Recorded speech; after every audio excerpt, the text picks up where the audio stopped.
നിലമ്പൂരിലെ ചിത്രം തെളിഞ്ഞിരിക്കുകയാണ്. നാമനിർദ്ദേശ പത്രിക പിൻവലിക്കേണ്ട അവസാന തീയതി പിന്നിട്ടപ്പോൾ നിലമ്പൂരിൽ ആകെ സ്ഥാനാർത്ഥികൾ 10 പേർ. മുഖ്യധാര മുന്നണികളുടെ ഭാഗമായി 3 പേർ, 7 സ്വതന്ത്ര സ്ഥാനാർത്ഥികൾ. നിലമ്പൂരിലെ നിലവിലെ സാഹചര്യം വെച്ചുകൊണ്ട് രാഷ്ട്രീയ സ്ഥിതിഗതികൾ ഒന്ന് പരിശോധിക്കാം. സാറിന് എന്ത് തോന്നുന്നു? 10 സ്ഥാനാർത്ഥികളാണ് മാറ്റുരയ്ക്കാൻ ഇറങ്ങുന്നത്. ആര് ജയിക്കും, ആര് തോൽക്കും? ആര് ജയിക്കും, ആര് തോൽക്കുമെന്ന് പറയാനുള്ള സമയമായിട്ടില്ല. ശരി, തെരഞ്ഞെടുപ്പ് അങ്ങോട്ട് തുടങ്ങിയതേ ഉള്ളൂ. നാമനിർദ്ദേശ പത്രിക കഴിഞ്ഞ ദിവസം പിൻവലിച്ചു. അതിനപ്പുറത്തോട്ട് വന്നിട്ടില്ല. ഇനി സ്വല്പം ഒന്ന് കാത്തിരുന്നെങ്കിലേ നമുക്ക് നിലമ്പൂരെ ചിത്രം കിട്ടുകയുള്ളൂ. എന്തായാലും എൻ്റെ ഒരു റീഡിങ്ങിൽ നിലമ്പൂർ ഫൈറ്റ് ആര്യാടൻ ഷൗക്കത്തും സ്വരാജും തമ്മിലാണ്. ശരി, അതിനകത്ത് അൻവർ ജയിക്കാൻ സാധ്യതയുള്ള സ്ഥാനാർത്ഥിയായിട്ട് ഞാൻ കരുതുന്നില്ല. നിലവിലെ സാഹചര്യങ്ങൾ അതുമായി ബന്ധപ്പെട്ടിട്ട് ഒരുപാട് രാഷ്ട്രീയ പ്രത്യാരോപണങ്ങളും ആരോപണങ്ങളും ഒക്കെ കേൾക്കുന്നു. ഇവിടെ LDF നേരിടുന്ന ഏറ്റവും പ്രധാനപ്പെട്ട ആക്ഷേപം അല്ലെങ്കിൽ ആരോപണം എന്ന് പറയുന്നത് മുഖ്യമന്ത്രിയുടെ മലപ്പുറം വിരുദ്ധ പരാമർശമാണ്. എന്ത് തോന്നുന്നു? ഇത് ഇലക്ഷനെ അല്ലെങ്കിൽ തെരഞ്ഞെടുപ്പിനെ എത്രത്തോളം ബാധിക്കാം? നിലമ്പൂരിൻ്റെ ചരിത്രം ഒന്ന് പരിശോധിച്ച് നോക്കിയാൽ അത്തരം കാര്യങ്ങൾ വലിയ കാര്യമായി നിലമ്പൂരിലെ റിസൾട്ടിനെ ബാധിക്കാൻ സാധ്യതയില്ല. ഞാൻ പറഞ്ഞൊരു കാര്യമാണ്, ആര്യാടൻ മുഹമ്മദ് ഇലക്ഷൻ നിൽക്കുന്ന ഒരു കാലഘട്ടത്തിൽ അന്ന് PDP വളരെ ശക്തമായി വരുന്നൊരു കാലഘട്ടമാണ്. എല്ലാവരും PDPയുടെ പിന്തുണയ്ക്ക് വേണ്ടി നടക്കുന്നൊരു കാലം. അബ്ദുൽ നാസർ മദനിയെക്കാണ് എണീറ്റ് നിന്ന് സല്യൂട്ട് ചെയ്യുന്നൊരു കാലമാണ്. നമ്മുടെ വിപ്ലവകാരികളായ നേതാക്കന്മാർ പോലും. ആര്യാടൻ മത്സരിച്ചപ്പോൾ ആര്യാടൻ പറഞ്ഞു, എനിക്ക് ഇവരുടെ വോട്ട് വേണ്ട, ഒരു മതമൗലികവാദിയുടെ വോട്ട് എനിക്ക് വേണ്ട. ആര്യാടൻ നല്ല കംഫർട്ടബിൾ മെജോറിറ്റിയിൽ ജയിച്ചു. ഒരിക്കൽ ആര്യാടൻ പറഞ്ഞു, പാണക്കാട് തങ്ങൾ മുസ്ലിങ്ങളുടെ ആത്മീയ നേതാവല്ല.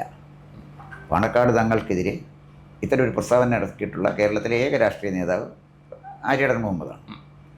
32 വർഷം ഒരു കുഴപ്പമില്ലാതെ അദ്ദേഹം അവിടുത്തെ MLA ആയെന്ന് മാത്രമല്ല, അദ്ദേഹം മരണം വരെ നിലമ്പൂർ കോൺസ്റ്റിറ്റ്യുവൻസിയെ റെപ്രസെൻ്റ് ചെയ്യാനും കഴിഞ്ഞു.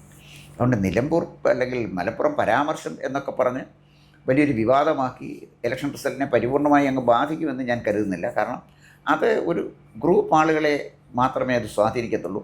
അവരുടെ വോട്ട് കൃത്യമായി എവിടേക്കാണ് പോകുന്നത് അവിടേക്ക് തന്നെ പോകും. അതിനപ്പുറം ഒന്നും ഉള്ളതായിട്ട് എനിക്ക് തോന്നുന്നില്ല. ഇപ്പോൾ സ്വരാജിനെ ഏറ്റവും അവസാന ഘട്ടത്തിലാണ് LDF സ്ഥാനാർത്ഥിയായിട്ട് അവിടെ അവതരിപ്പിക്കുന്നത്. അദ്ദേഹം ആ മണ്ഡലത്തിലുള്ള ആൾ തന്നെയാണ്, അല്ലെങ്കിൽ ഒരു തനി മലപ്പുറത്തുകാരൻ തന്നെയാണ്. എന്നിരുന്നാൽ പോലും ചില കേന്ദ്രങ്ങളിൽ നിന്ന് പറയുന്നു അദ്ദേഹത്തോട് മലപ്പുറംകാർക്ക് വലിയ താല്പര്യമില്ല എന്നൊക്കെ പറയുന്നു. അദ്ദേഹത്തെ ഈ പറയുന്നത് പോലെ തോൽപ്പിക്കാൻ ചിലർ ആഗ്രഹിക്കുന്നു എന്ന് പോലും ചില വിലയിരുത്തലുകൾ അല്ലെങ്കിൽ ചില സംഗതികളൊക്കെ കേൾക്കുന്നു. താങ്കൾക്ക് എന്ത് തോന്നുന്നു? സ്വരാജിൻ്റെ ആ ഒരു സ്ഥാനാർത്ഥിത്വം താങ്കൾ എങ്ങനെയാണ് കാണുന്നത്? സ്വരാജ് മലപ്പുറത്തുകാരനാണ്, നിലമ്പൂർ താലൂക്കിൽപ്പെട്ട ആളാണ്.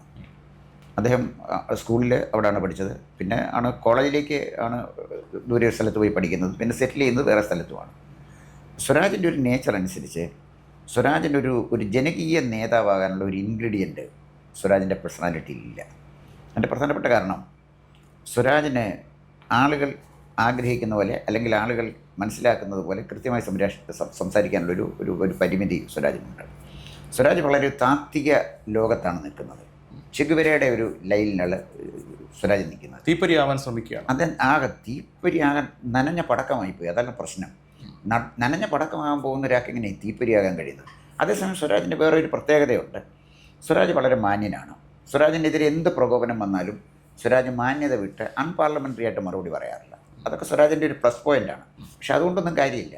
കാരണം സ്വരാജ് ഈ നാട്ടുകാരനെ എങ്ങനെ നിലമ്പൂരുകാർ സ്വീകരിക്കും എന്ന് താങ്കൾ ചോദിക്കുമ്പോഴേ, ഒരു നാട്ടുകാരനെ എങ്ങനെ കുണ്ടറക്കാർ സ്വീകരിച്ചു എന്നൊരു ചിത്രം എൻ്റെ മനസ്സിലുണ്ട്. അതായത് കുണ്ടറ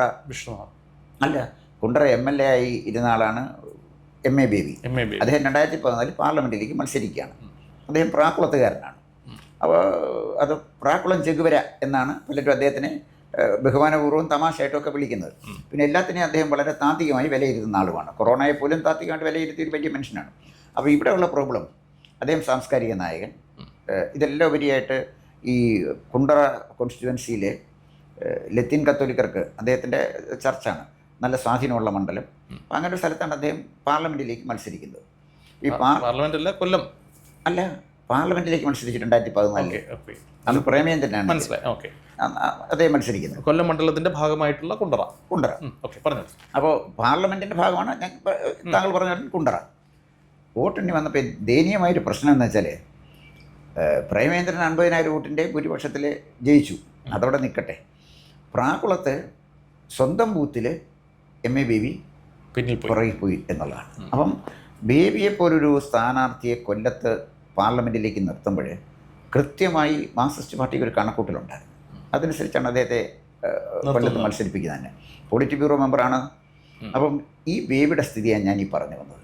അപ്പോൾ സ്വരാജിന് സ്വന്തം ബൂത്തിലെ എങ്ങനെ സ്ഥിതി ആയിരിക്കും, കൂട് കിട്ടുമെന്നോ കുറയുമെന്നോ അല്ല ഞാൻ പറഞ്ഞത്, അതൊരു പ്രധാനപ്പെട്ട വിഷയമാണെന്നാണ് ഞാൻ പറഞ്ഞത്.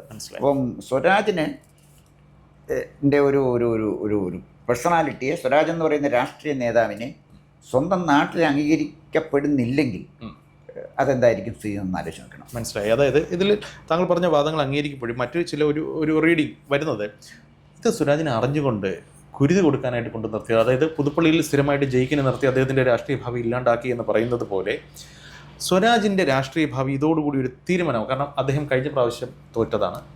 ഇക്കുറി വീണ്ടും മലപ്പുറത്ത്, കൊച്ചിയിൽ നിന്ന് നേരെ അദ്ദേഹം എന്താ പറയുക, തൃപ്പൂണിത്തുറയിൽ നിന്ന് നേരെ അദ്ദേഹം മലപ്പുറം നിലമ്പൂരിലേക്ക് എത്തുമ്പോൾ ഇത് അദ്ദേഹത്തെ തോൽപ്പിച്ച് ഒതുക്കാൻ വേണ്ടിയിട്ടാണ് എന്ന തരത്തിൽ ചില ആക്ഷേപങ്ങൾ വരുന്നു. ശരിയാണോ?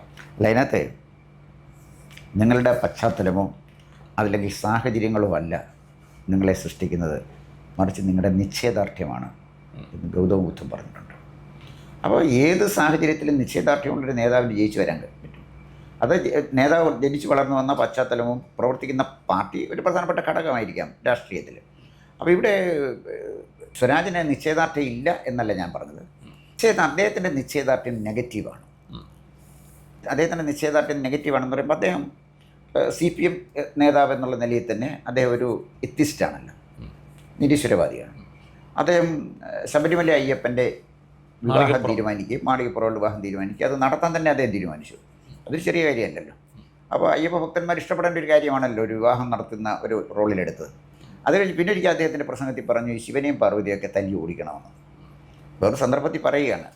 വിപ്ലവം അങ്ങ് തള്ളിക്കയറുമ്പോൾ സ്വാഭാവികമായി വന്നു പോകുന്ന ചെയ്ത്തുകളായിട്ട് കാണാൻ പറ്റില്ല. പക്ഷേ അത് ഹിന്ദു ദൈവങ്ങളുടെ മേലിൽ മാത്രമേ ഉള്ളൂ വിപ്ലവം. ഹമാസിനെ ആരാധിക്കുന്ന വിപ്ലവം എങ്ങനെയാണ് വരുന്നത്? ഒരാൾ ഹമാസിനെ ആരാധിക്കുന്നു, ഹമാസിൽ പോരാളികളെ കാണുന്നു, അവരിൽ രക്തസാക്ഷികളെ കാണുന്നു, അതേ ആൾ തന്നെ തിരിച്ചിപ്പുറത്ത് വന്ന് ഹിന്ദു ദൈവങ്ങളെ അപമാനിക്കും. ഇതിൻ്റെ വളരെ ലളിതമായ മനഃശാസ്ത്രമാണ്. ഹിന്ദുക്കളെ അപമാനിച്ചാൽ, ഹിന്ദു വിശ്വാസത്തെ അവഗണിച്ചാൽ, അല്ലെങ്കിൽ അതിനെ വിമർശിച്ചാൽ തനിക്ക് ഒന്നും പറ്റത്തില്ലെന്നും ന്യൂനപക്ഷങ്ങളുടെ വോട്ട് തനിക്ക് കിട്ടും എന്നുള്ള ഒരു തെറ്റിദ്ധാരണയാണ്. അതാണ് സ്വരാജിനെ പറ്റിയിരിക്കുന്ന വലിയൊരു പ്രശ്നം. ഞാൻ അതിൻ്റെ ഒരു ഉദാഹരണം പറയാം. 2016 സ്വരാജ് തൃപ്പൂണിത്തറ നിന്ന് ജയിച്ചു. സ്വരാജിൻ്റെ നാട്ടിൽ നിന്ന് എത്ര അകലെയാണ് തൃപ്പൂണിത്തറ, അവിടെ നിന്ന് ജയിക്കുന്നു. 2021 സ്വരാജ് തൃപ്പൂണിത്തറ തോറ്റത് കെ ബാബുവിനോടാണ്. കെ ബാബുവിനോട് തോറ്റെന്ന് പറഞ്ഞപ്പോൾ ഒന്ന് ആലോചിച്ച് നോക്കണം. 99 സീറ്റ് LDFന് കേരളത്തിലെ ജനങ്ങൾ കൊടുത്ത കാലത്താണ് തൃപ്പൂണിത്തറയിൽ തോക്കുന്നത്. അതോടെ കിട്ടിയാലും 100 സീറ്റ് കിട്ടിയേനെ. അപ്പം 100 സീറ്റ് കേരളത്തിൽ തികയ്ക്കാൻ കഴിയാതെ പോയതിൻ്റെ കാരണക്കാരൻ സ്വരാജാണ്. സ്വരാജ് മാത്രമാണെന്നല്ല ഞാൻ ഉദ്ദേശിച്ചത്. ഈ സ്വരാജിനെ സംബന്ധിച്ചിടത്തോളം വളരെ വലിയ വെല്ലുവിളി നിറഞ്ഞൊരു തെരഞ്ഞെടുപ്പ് തന്നെയാണ്. ശരി, അദ്ദേഹത്തിൻ്റെ കാര്യം നമുക്ക് മാറ്റി ഉയർത്താം. ഇപ്പോൾ ആര്യാടൻ ഷൗക്കത്ത്, ഈ പറയുന്ന ആര്യാടൻ മുഹമ്മദിൻ്റെ പാരമ്പര്യമായിട്ടൊക്കെ വരുന്നതാണ്. അദ്ദേഹത്തെ ബാപ്പൂട്ടി എന്നൊക്കെ സ്നേഹത്തോടെ നിലമ്പൂരുകാർ വിളിക്കുന്നു, അത് വലിയ പ്രതീക്ഷ നൽകുന്നു എന്നൊക്കെ അദ്ദേഹം പറയുമ്പോഴും അദ്ദേഹം ബേസിക്കലി ഒരു കലാകാരൻ കൂടിയാണ്, എഴുത്തുകാരനാണ്, ആ രംഗത്ത് കുറേയധികം സംഭാവനകൾ നൽകിയിട്ടുള്ള ആളാണ്. പക്ഷേ ഇദ്ദേഹം ജനങ്ങളിൽ നിന്ന് പൂർണ്ണമായി ഡിറ്റാച്ച്ഡ് ആയിട്ട് ജീവിക്കുന്ന ഒരു മനുഷ്യനാണ്. ഇദ്ദേഹത്തെ നിലമ്പൂരുകാർക്ക് അക്സെപ്റ്റ് ചെയ്യാൻ കഴിയില്ല എന്നൊക്കെ ചില റീഡിംഗ് വരുന്നുണ്ട്. ശരിയാണോ? ഈ ബാപ്പുട്ടി എന്ന് പറയുന്ന ആര്യാടൻ ഷൗക്കത്തിനെ എനിക്ക് ഈ 4 സ്ഥാനാർത്ഥികൾ എനിക്ക് വ്യക്തിപരമായി അറിയാവുന്ന ഏക ആൾ ആര്യാടൻ ഷൗക്കത്താണ്. അപ്പോൾ ആര്യാടൻ ഷൗക്കത്തിനെ കുറിച്ച് ഒരുപക്ഷെ താങ്കൾ എന്നോടൊരു കമൻറ്റ് ചോദിച്ചാൽ ഞാൻ പറയുമ്പോൾ ചിലപ്പോൾ അത് കുറച്ച് സബ്ജക്റ്റീവ് ആകാം. എൻ്റെ അഭിപ്രായമാണ് ഞാൻ പറയുന്നത്, അതുപോലെ വേണമെന്നില്ല. ആര്യാടൻ ഷൗക്കത്ത് വളരെ ഡൈനാമിക്കായിട്ടുള്ളൊരു ചെറുപ്പക്കാരനാണ് ഞാൻ കണ്ടെടുത്തത്. കാരണം ആര്യാടൻ ഷൗക്കത്ത് നിലമ്പൂർ ഗ്രാമപഞ്ചായത്ത് പ്രസിഡൻ്റായിട്ടിരിക്കുന്ന സമയത്ത് ഞാൻ കേരള സംസ്ഥാന സാക്ഷരതാ മിഷൻ്റെ ഡയറക്ടറായിരുന്നു. അന്ന് ജ്യോതിർഗമയ എന്നൊരു പ്രോജക്റ്റ് ഷൗക്കത്ത് കൊണ്ടുവന്നെന്ന് മാത്രമല്ല, ഇതുമായി ബന്ധപ്പെട്ട് ആ പ്രോജക്റ്റിന് വേണ്ട സപ്പോർട്ട് കൊടുത്തത് സാക്ഷരതാ മിഷനും സ്റ്റേറ്റ് റിസോഴ്സ് സെൻ്ററുമാണ്. അപ്പോൾ ഡയറക്ടർ എന്നുള്ള നിലയിൽ ഞാൻ ദിവസങ്ങളോളം പോയി നിലമ്പൂർ താമസിച്ചിട്ടുണ്ട്. ഇദ്ദേഹം ആളുകളുമായിട്ട് കമ്മ്യൂണിക്കേറ്റ് ചെയ്യുന്ന രീതി, ആളുകൾ ഇദ്ദേഹത്തിനോട് റെസ്പോണ്ട് ചെയ്യുന്ന രീതി, ഇതൊക്കെ ഞാൻ കണ്ടിട്ടുണ്ട്. വളരെ ജനകീയനായ ഒരാളാണ്. അതേസമയം അദ്ദേഹം ഒരു ചെറിയ നിർഭാഗ്യവാനും കൂടാണ്. കാരണം എന്താണെന്ന് ചോദിച്ചാൽ ജ്യോതിർഗമയ എന്ന് പറയുന്ന പദ്ധതി ദേശീയ സാക്ഷരതാ മിഷൻ അംഗീകരിച്ച പദ്ധതിയാണ്. അതനുസരിച്ച് ഈ നവസാക്ഷരരെ, അതുപോലെ നിരക്ഷരരായ ആളുകളെ നവസാക്ഷരരാക്കി 4ാം ക്ലാസ് വിദ്യാഭ്യാസത്തിന് താഴെ വിദ്യാഭ്യാസമുള്ള നിലമ്പൂരെ ജനങ്ങളിലെ ഒരു 90% ആളുകൾക്ക് 4ാം ക്ലാസ് വിദ്യാഭ്യാസം കൊടുക്കുന്ന വലിയൊരു പദ്ധതിയായിരുന്നു. അത് ദേശീയ സാക്ഷരതാ മിഷൻ്റെ ഓഫീഷ്യൽസ് ഇവിടെ വന്നു. ഇവിടെ നടക്കുന്ന പ്രവർത്തനങ്ങൾ, ഇവരെ പഠന ക്ലാസ്സിൽ കൊണ്ടുവരുന്നത്, അവരെ പഠിപ്പിക്കുന്നത് എല്ലാം അവർ കംപ്ലീറ്റ് ആയിട്ട് നിരീക്ഷിച്ചു. അതിനുശേഷം പരീക്ഷയും നടത്തി. അപ്പോൾ അങ്ങനെ ഇന്ത്യയിൽ ആദ്യമായി സമ്പൂർണ്ണ പ്രാഥമിക വിദ്യാഭ്യാസം നേടിയ ഗ്രാമപഞ്ചായത്താണ് നിലമ്പൂർ. അന്ന് ദേശീയ സാക്ഷരതാ മിഷൻ്റെ ഡയറക്ടർ ജനറൽ വന്ദന ജന എന്നൊരു സ്ത്രീയായിരുന്നു. അവർ കേരളം വലിയ ഇഷ്ടമുള്ള ആളായിരുന്നു. അവരെപ്പോഴും വരുമ്പോഴും നിലമ്പൂരിനെ കുറിച്ച് ചോദിക്കും, നിലമ്പൂർ പോകണമെന്ന് അവർ ആവശ്യപ്പെടും. ഞാൻ ഡയറക്ടർ എന്നുള്ള നിലയിൽ അവരെ ഇവിടെ എല്ലാം കൊണ്ട് കാണിച്ചാണ്. അത് അവർ വലുതായിട്ട് ആഗ്രഹിച്ചു. ഈ ആര്യാടൻ ഷൗക്കത്തിന് നീ കോമൺവെൽത്ത് ഓഫ് ലേണിങ്ങിൻ്റെ അല്ലെങ്കിൽ UN-ൻ്റെ ഒരു പുരസ്കാരത്തിന് ശുപാർശ ചെയ്യണം, ഇന്ത്യയിൽ നിലമ്പൂർ മോഡൽ പ്രൊജക്റ്റ് ചെയ്യണം എന്ന് അവർ ആത്മാർത്ഥമായിട്ട് ആഗ്രഹിച്ചാണ്. പക്ഷേ നിർഭാഗ്യവശാൽ അന്ന് മന്ത്രി മാറി. ഇ ടി മുഹമ്മദ് ബഷീറായിരുന്നു മന്ത്രി. അദ്ദേഹം മാറി MA ബേബി വന്നു. ബേബി ഈ പ്രോജക്റ്റ് എടുത്തില്ല. അതല്ലായിരുന്നെങ്കിൽ ഇന്ത്യയിലെ തുടർ വിദ്യാഭ്യാസത്തിൻ്റെ ചരിത്രത്തിൽ നിലമ്പൂർ മോഡൽ രേഖപ്പെടുത്തുമായിരുന്നു. ആര്യാടൻ ഷൗക്കത്തിന് എന്തെങ്കിലുമൊക്കെ പുരസ്കാരം കിട്ടും. കാലിബറുള്ള ഒരാളാണ്. പക്ഷെ നിർഭാഗ്യവാനും കൂടാണ്. അതാണ് ഞാൻ പറഞ്ഞത്, ആ ഗവൺമെന്റിന്റെ കാലഘട്ടത്തിൽ ഇ ടി മുഹമ്മദ് ബഷീറിന്റെ കാലഘട്ടത്തിൽ അതങ്ങ് നടന്നു പോയിരുന്നെങ്കിൽ അത് വരുമായിരുന്നു. ആ നിർഭാഗ്യം അദ്ദേഹത്തിന് പിന്നെ ഇലക്ഷൻ ഉണ്ടായിട്ടുണ്ട്. ഇനി ഇപ്പോൾ നടക്കുന്ന ഈ ബൈ ഇലക്ഷനിൽ ആ നിർഭാഗ്യം അദ്ദേഹത്തെ തേടി വരുമോ ഇല്ലയോ എന്നുള്ളത് നമുക്ക് കാത്തിരുന്ന് കാണേണ്ടതാണ്. ഇനി നമുക്ക് അവിടുത്തെ മറ്റൊരു ഫാക്ടർ, അപ്പോൾ അവിടെ ഒരു മേജർ റോൾ ഒന്നും ഇല്ല എന്നുണ്ടെങ്കിൽ പോലും NDAക്ക് അവിടെ ഒരു സ്ഥാനാർത്ഥി ഇപ്പോൾ വന്നു കഴിഞ്ഞു. അദ്ദേഹത്തിന്റെ സാധ്യതകളെ കുറിച്ച് എന്താണ് താങ്കളുടെ വിലയിരുത്തൽ? അദ്ദേഹത്തിന് ഒരു സാധ്യതയില്ലല്ലോ അവിടെ.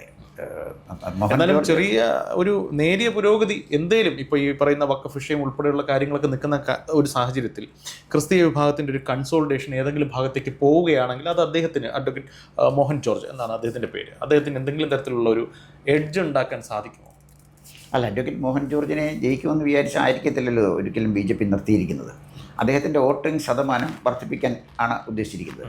അപ്പോൾ 2016 ആര്യാടൻ മത്സരിക്കുമ്പോൾ BJPക്ക് ഒരു സ്ഥാനാർത്ഥി അവിടെ ഉണ്ടായിരുന്നു. അദ്ദേഹത്തിന് അന്ന് 4% വോട്ടാണ് കിട്ടിയത്. രണ്ടാമത് 2021 വന്നപ്പോൾ അവിടെ തന്നെ BJPയുടെ ഒരു സ്ഥാനാർത്ഥി വന്നു. അത് BDJSൻ്റെ സ്ഥാനാർത്ഥിയായിരുന്നു എന്നാണ് എൻ്റെ ഓർമ്മ. 2011 ആര്യാടൻ മുഹമ്മദ് മത്സരിക്കുന്ന സമയത്ത് ആര്യാടൻ മുഹമ്മദും അന്ന് അദ്ദേഹത്തിനെതിരായിട്ട് മത്സരിച്ചത് തോമസ് മാത്യു, പ്രൊഫസർ തോമസ്, അദ്ദേഹം പ്രൊഫസറായിരുന്നു തോമസ് മാത്യു. അദ്ദേഹമായിരുന്നു സ്വതന്ത്ര സ്ഥാനാർത്ഥിയായിരുന്നു തോമസ് മാത്യു.